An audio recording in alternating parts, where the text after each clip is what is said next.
então agora eu vou falar sobre uma aplicação. Na verdade, isso aqui é resultado de uma dissertação de mestrado, tá, do Adolfo, que era um aluno meu, junto com o Nives e Viane. E ele usou o GP dentro de, falando um pouquinho de aprendizado, tá, que pode ser, eu posso aprender qualquer coisa aí. Vou falar um pouquinho dessa parte de sistemas de recomendação, que foi o que ele fez, tá, usar a programação genética para isso. Bom, sistema de recomendação. Simplesmente, eu tenho um sistema, eu tenho um monte de usuário, eu tenho um monte de item, tá? E eu quero para o usuário A dizer quais são os itens que ele pode gostar. Eu posso recomendar para ele e ele vai lá, por exemplo, se eu tenho um filme, eu recomendo esse filme, ele vai assistir. Eu tenho uma música, eu recomendo a música, ele vai gostar. Tá? Então, a ideia é, eu tenho um monte de conteúdo aqui, eu tenho um usuário e eu quero recomendar conteúdo para o usuário. Tá? Então, a ideia da programação genética aqui é a seguinte, eu vou contextualizar em filmes, tá? Porque aí é mais fácil, ao invés de ficar falando item, vou lá. Eu tenho um monte de filme e eu tenho um monte de usuário. Tá? Então, você está lá no Netflix, tem todos os filmes que você já viu, tem um monte de usuário que já viu um monte de filme, e agora eu quero recomendar filmes novos para você. Tá? Então, a ideia é que, dados esses usuários, dados esses filmes, existem hoje vários algoritmos de recomendação que podem fazer isso para você. Tá?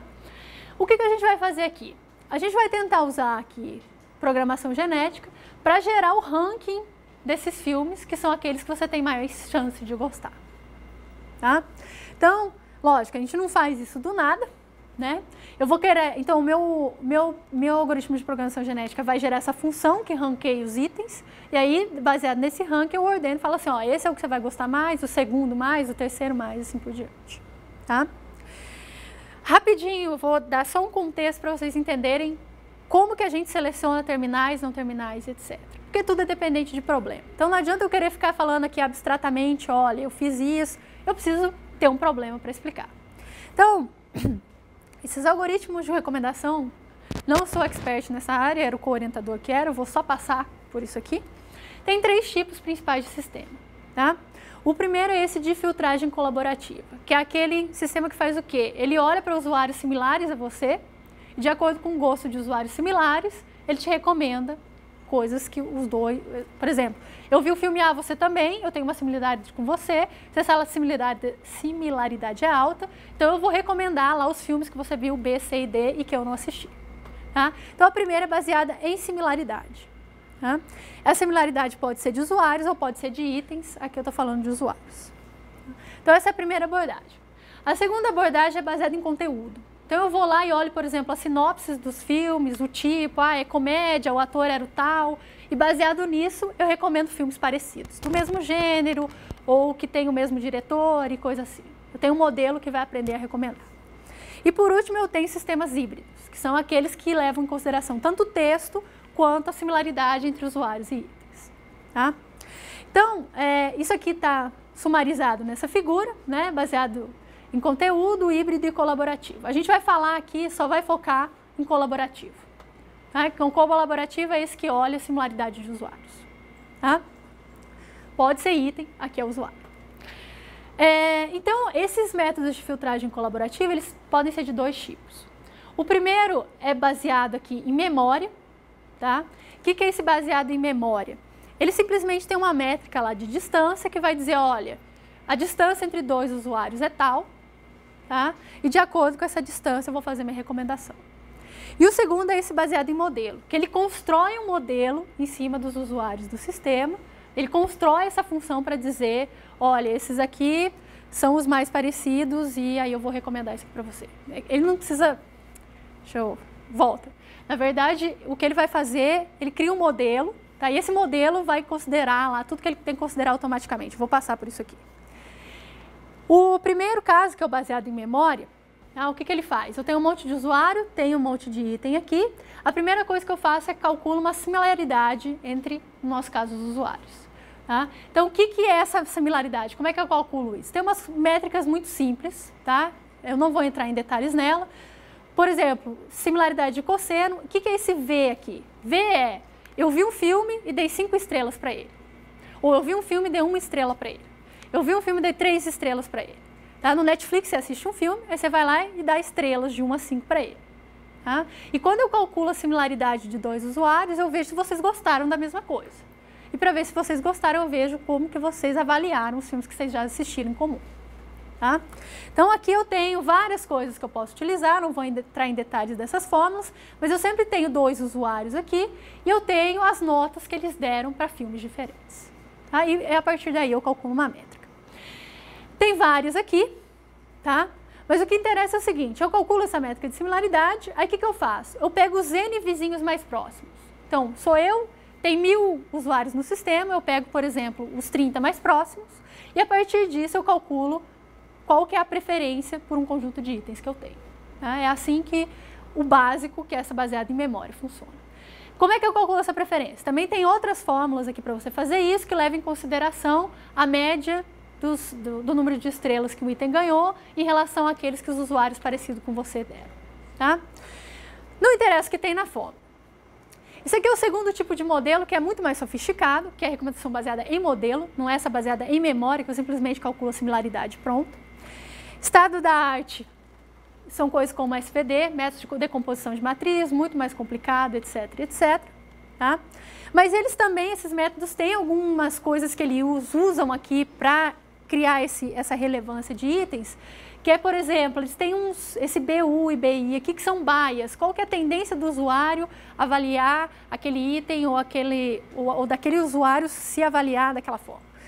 Enfim, não interessa o que eles significam, o que eu quero aqui é que vocês vejam como que eu posso usar a informação de qualquer contexto, tá? Para usar a programação genética para fazer uma coisa legal. Então, eu passei aqui muito por cima sobre, eu tenho diversos tipos, esse trabalho é desse jeito, esse trabalho é desse jeito. Eu tenho uma coisa que funciona bem, tá? Que é, por exemplo, aqui o SVD, mas eu não estou satisfeita. É muito complicado, demora para rodar e eu quero uma coisa mais simples. Tá? Então, qual que era a ideia aqui? A ideia era, a gente já conhece um monte de métrica, tem várias métricas que podem ser usadas, por exemplo, em memória. Tem vários componentes que são utilizados para ajustar a saída desses outros métodos, desses outros modelos que fazem recomendação. O que a gente queria fazer? A gente queria pegar tudo isso que tem disponível, tá? Só que ver como é que a gente poderia combinar aquilo de uma forma mais eficaz, que gerasse um ranking que pudesse ser melhor que aqueles que esses métodos baseados em modelos geram, tá? E que realmente gerasse uma recomendação melhor. Tá? Então, qual que foi a ideia aqui? Nós vamos usar uma programação genética para fazer isso. Eu vou gerar uma função de ranking, e essa função de ranking, ela vai ser um modelo, né? É um método baseado em modelo, eu vou criar uma funçãozinha, é a programação genética que gera isso. E o que eu vou fazer eu vou levar em consideração o que já existe na literatura e vou tentar melhorar isso. Então, por exemplo, isso aqui é o nosso conjunto de terminais. Não vou entrar em detalhes, vou mostrar 3 aqui para vocês, que é, por exemplo, o valor médio das avaliações de um item, um filme. Qual que é a média do número de estrelas lá que ele recebe, considerando todos os usuários que já avaliaram. Quantos usuários avaliaram aquele filme? Quer dizer, quantos já assistiram aquele filme e foram lá e se deram o trabalho de avaliar. Tá? E aí eu tenho, por exemplo, isso aqui em relação aos meus vizinhos, qual que é a similaridade? Isso aqui é a parte de uma fórmula aqui, ó, e esse S aqui é usando cosseno. Tá? Então, quer dizer, eu peguei um monte de coisa que já existia, cosseno não é uma coisa boa, como eu vou mostrar para vocês, ele não recomenda muito bem, mas é muito simples. E a ideia é, será que a gente consegue ter uma coisa muito simples, simplesmente olhando para todas essas variáveis disponíveis do problema e conseguir um ranking melhor? Tá? Então, o que a gente fez? Eu falei para vocês que a gente tem que definir terminais e funções. Meus terminais aqui, então, são esses. Tá? Então, eu tenho aqui, por exemplo, outras coisas como, eu vou usar números entre 1 e 5, porque eu posso dar rating às estrelas 1, 2, 3, 4, 5. Eu vou ter várias outras coisas aqui, quantos usuários o sistema tinha, e eu vou combinar isso, eu vou ver se eu consigo gerar uma função de ranking que é melhor que o que já existe. Tá? Então, esses são meus terminais. E aí eu tenho um conjunto aqui também de operadores. O que vai ser o meu indivíduo? Vai ser uma função de ranking representado por uma árvore, onde então esse T1, T2, T3 é um desses caras aqui que eu mostrei para vocês, tá? E eu tenho aqui também os operadores, tá? Nesse caso aqui, eu tenho os 4 básicos, raiz quadrada, potência e log. E é isso. O que eu quero fazer, então, é o seguinte. Eu quero gerar uma função, tá? E essa função, o que ela representa? Função de ranking. Quero ranquear, o que essa função vai me dar no final? Esse é o filme que você gosta mais, o segundo que você gosta mais, o terceiro que você gosta mais e assim por diante. Gosta mais de acordo com o que o meu modelo acha, tá? Então, sei quem são os terminais, sei quem são os operadores. Com isso eu gero aquela população inicial. Qual que é o próximo passo? Avaliar. Esses são meus indivíduos, essas são minhas funções. Agora eu avalio. Eu vejo quão bom são os rankings que elas geram. Tá? Aí aqui de novo, fitness é dependente de problema. Tá? Tem aqui uma metodologia que eu não vou entrar em detalhes nela, tá?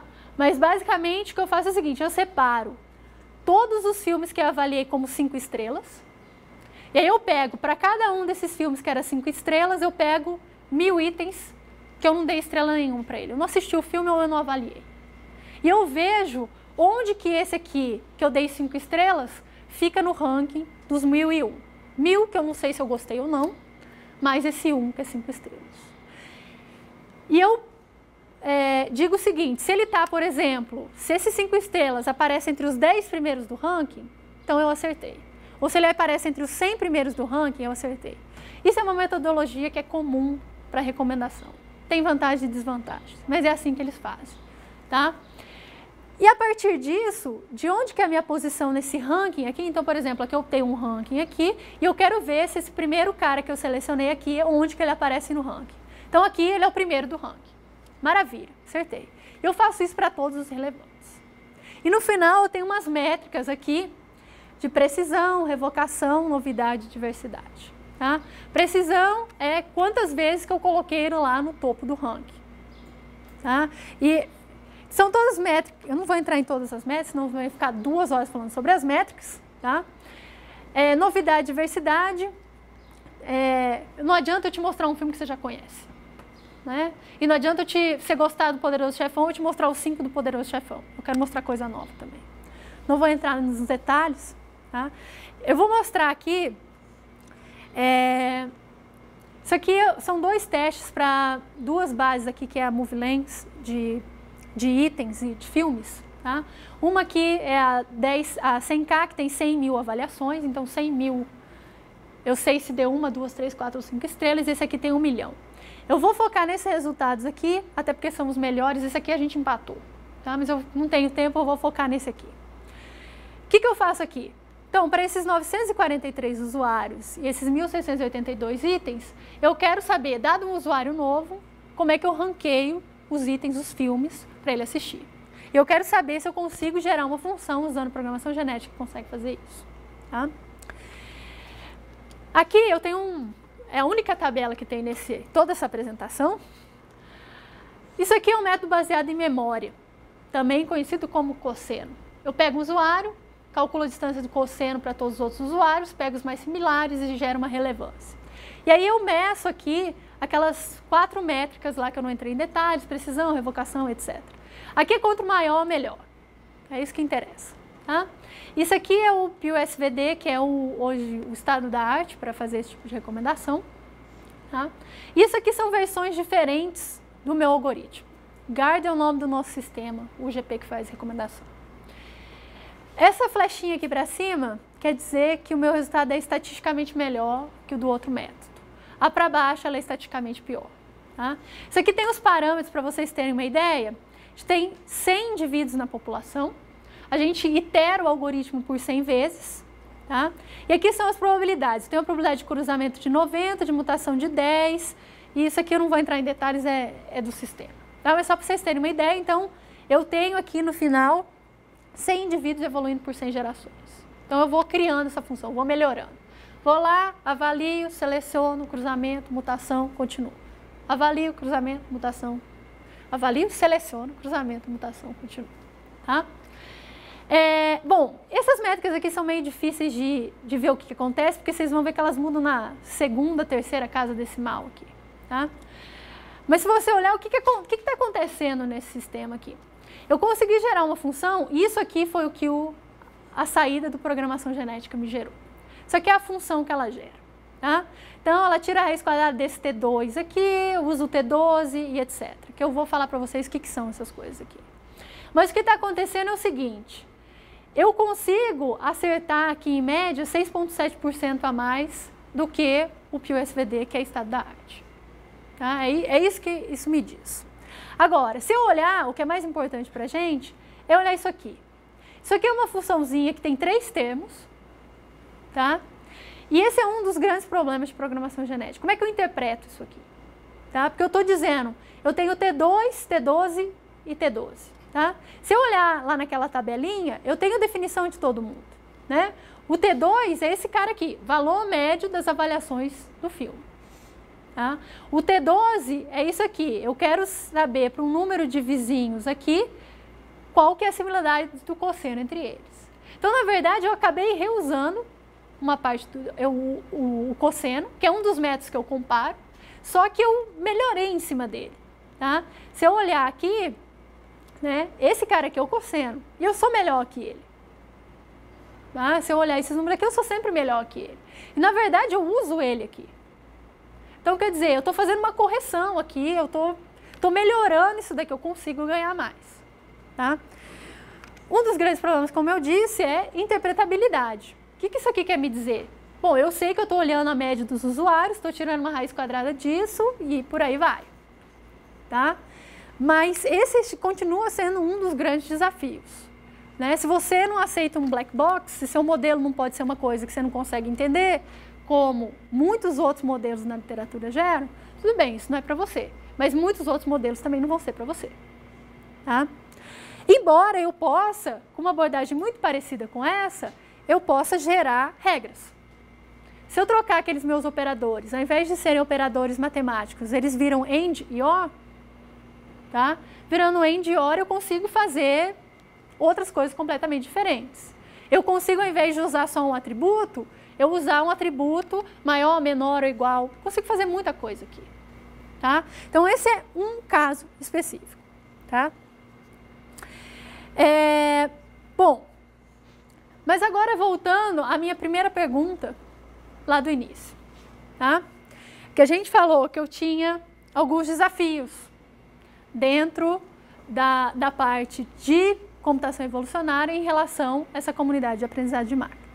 E eu falei para vocês desse primeiro ponto, que era convencer uma comunidade inteira de que eles funcionam, tá? E às vezes nem com resultado você consegue fazer isso. Mas esse é um problema inerente, um dia, quem sabe, ele acaba. Tá? E aí a gente vai para o segundo problema, escalabilidade. Tá? Se você olhar aqui, eu falei, você tem 100 indivíduos rodando por 100 gerações. Tá? Isso quer dizer o quê? Que eu tenho que avaliar quantas vezes? 100 vezes 100. Então, quer dizer que nesse caso de recomendação, para cada uma delas, eu tinha que ir lá, gerar o ranking, gerar a métrica, etc. Isso demora. Tá? Como é que eu resolvo isso? Bom, por muito tempo, as pessoas têm paralelizado. Por exemplo, fitness é uma coisa muito simples de paralelizar. Porque eu tenho um monte de indivíduos, eles não dependem entre eles. Então, existem vários modelos de paralelização para isso. Tá? Sendo que o mais simples é esse. Eu simplesmente jogo cada fitness para uma thread. Tá? Só que isso mudou com o GPU. Tá? Com o GPU, agora eu tenho uma área toda focada nisso. Tá? As principais conferências da área têm competições para ver quem consegue gerar um melhor modelo em GPU para rodar competitivamente com outros métodos. Tá? E a gente já fez, a gente já trabalhou com isso aqui, já fez testes. E realmente eu consigo assim, é absurdo que eu consigo. E se eu ainda colocar direitinho meus dados lá na GPU em termos de atributos, eu também não sou expert nisso, eu tenho um colaborador para isso. Mas eu consigo, assim, o speed-up de 100 vezes. Tá? Então, isso é uma coisa que está mudando é uma mudança de paradigma mesmo, porque o que eu conseguia fazer antes em 10 horas, agora eu faço em 10 minutos. Tá? Isso está acontecendo, lógico, envolve um esforço. eu tenho que ter uma programação dedicada, bonitinha, que está pensando em tudo que vai acontecer, mas é uma solução. E é uma solução que está sendo usada. Existe muita pesquisa nessa área, tá? E a gente já fez isso para problemas de classificação, com bases de dados gigantes, e realmente meu SpeedUp faz meu método rodar, sei lá, uma geração que levava 10 minutos em milissegundos. Tá? Então, esse é um desafio que eu acho que está sendo... ele não é mais um problema. Tá? O problema agora é que eu realmente preciso da expertise aqui para conseguir, começando com a fitness, rodar ele bonitinho em GPU. A outro problema que eu falei para vocês é overfitting, tá? Que é aquele negócio, eu tenho lá meus dados e eu decoro os dados. Então, é como se nesse sistema aqui de recomendação, eu conhecesse lá um tanto de usuário e eu aprendesse que para o usuário A ele gosta daqueles filmes, para o B daqueles e para o C daqueles. Aí chega um usuário novo, o sistema é horrível. Tá? Como que isso vem sendo tratado hoje dentro de programação genética? Tem coisas muito simples, tá? Que podem reduzir significativamente o overfitting. Tá? Primeiro delas, eu avalio indivíduos. Eu avalio ali 10 mil vezes os indivíduos. Tá? Se eu ficar olhando o mesmo dado 10 mil vezes, isso tem um impacto. Tá? Então, o que eu vou fazer aqui?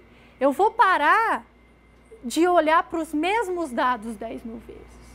Eu vou começar a fazer amostragens desses dados. E cada hora eu olho uma amostra diferente. Tá? Isso tem vantagens e desvantagens. Por quê? Como o meu método evolui, o que acontece? Pode ser que eu não consiga evoluir porque eu amostrei demais. Tá? Mas existem várias abordagens dizendo que se você começa com uma amostra e aí ao longo do tempo você fica com aquela amostra lá por um tempo X, aí você vai lá e muda a amostra, mais um tempo X, muda a amostra, tempo X. Isso já resolve na maioria dos casos, tá? Mas tem casos que não resolve. E esses casos que não resolvem, normalmente são os casos em que os modelos tradicionais de aprendizado também têm overfitting. Tá? Então, a pesquisa nessa área, ela está tão relacionada com overfitting em aprendizado em geral, quanto com as especificidades de programação genética em relação ao overfitting. Porque o problema é que eu vejo os dados muitas vezes, tudo bem, eu posso ver mais vezes que outros modelos, mas todo modelo vai olhar para o dado e vai ter essa tendência de decorar. Tá? E por último, tem uma coisa aqui que eu não vou entrar em muito detalhe, porque aí vai para uma linha de pesquisa totalmente nova nessa área, que é o seguinte. Se eu olhar aqui,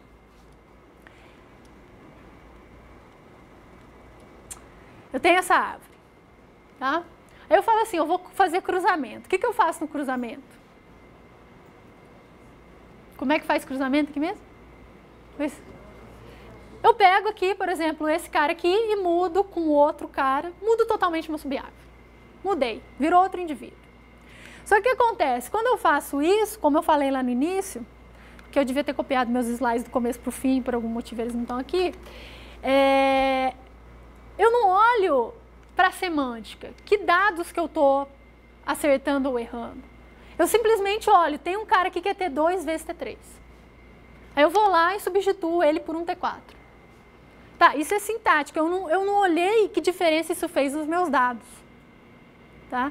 Então, uma coisa que está sendo muito feita hoje é eu simplesmente... Vou voltar lá no meu início.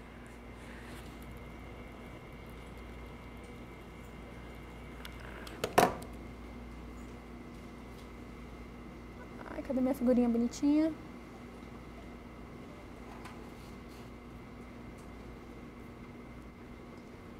Essa aqui. Né? Então, eu vou trocar uma parte desse indivíduo. Eu sei que eu estou trocando aqui, sintaticamente, eu estou mudando um X por um Y, por exemplo. Mas eu não olhei o que aconteceu com essa divisão do espaço que eu tinha anteriormente. Ela ficou igual? Se ela ficou igual, eu estou cruzando? Estou mudando alguma coisa? Então, o efeito que eu tenho nessa árvore aqui, não necessariamente ele tem efeito aqui. E a partir do momento que eu olho para o efeito aqui, a coisa muda. Tá? Então, por 2 décadas, tá? Todo mundo olhava para o efeito aqui. Até que um dia alguém falou, tá tudo errado. Não é que tá tudo errado, funciona. Mas eu posso melhorar, eu posso otimizar isso. A partir do momento que eu olho o efeito do que eu faço aqui. Se o efeito é nenhum, na verdade não teve cruzamento. Não cruzei nada, ficou igual. Os dados são separados da mesma forma. Tá? Então, uma tendência que existe aqui hoje, tá, é realmente olhar a semântica. O que acontece no espaço aqui? O que eu estou mudando? E eu trazer isso de volta para os indivíduos que eu tenho aqui. Tá? E isso já tem mostrado que melhorem muito o tipo, eu consigo soluções muito melhores do que as que eu consigo hoje. Tá? E nessa mesma linha, tem muitas coisas que vêm sendo feitas para garantir que quando eu cruzo dois pais, os dois filhos sempre são pelo menos melhores que os pais. Por quê? Porque eu tenho essa coisa de que eu posso ter dois indivíduos muito bons, cruzar e acabar com dois indivíduos muito ruins. E dependendo do tipo de metodologia que eu uso, eu vou jogar os dois bons fora e ficar com os dois ruins. Então, também tem muita pesquisa nessa área. Tá? E esses desafios, embora eles sejam, em algumas partes, por exemplo, esse da semântica, ele é genérico, ele não vale só para learning. Tá? Ele vale para qualquer outra aplicação em que eu só olhava para a árvore sem olhar o que acontecia realmente com os dados que eu estava mexendo. Mas o problema do overfitting, da escalabilidade e essa coisa de convencer as pessoas, tá? Sendo que o convencer eu ainda acho que é o pior, porque os outros estão sendo tratados, esse primeiro há 20 anos está sendo tentado e ninguém conseguiu ainda, mas eu acho que a partir do momento que isso aqui está bem encaminhado, tá?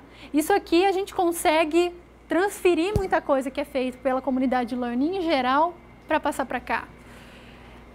E esse problema da semântica, a gente consegue resolver ele de forma um pouco mais profunda, né? Isso está sendo estudado há pouco tempo, ainda tem muita coisa para ser feita. Né?